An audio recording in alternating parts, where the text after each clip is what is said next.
Guys, अगर आप pharmaceutical industry में नए हैं एज ए मेडिकल रिप्रेजेंटेटिव या आप 2 से 3 साल का तजर्बा रखते हैं लेकिन आप अपने करियर में एक्सेल नहीं कर सके और आज तक मैनेजर नहीं बन सके और ये सोचते हैं कि आखिर ऐसी कौन सी वजूहत हैं जिसकी वजह से आप प्रमोट नहीं हो सके, तो ये वीडियो आपके लिए है।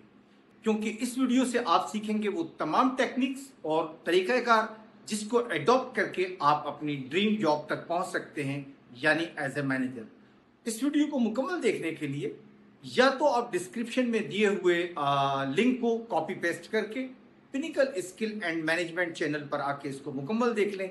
या फिर कमेंट बॉक्स के अंदर फर्स्ट कमेंट के अंदर इसका लिंक दिया गया है जिसको आप क्लिक करके हमारी ये वीडियो पूरी देख सकते हैं।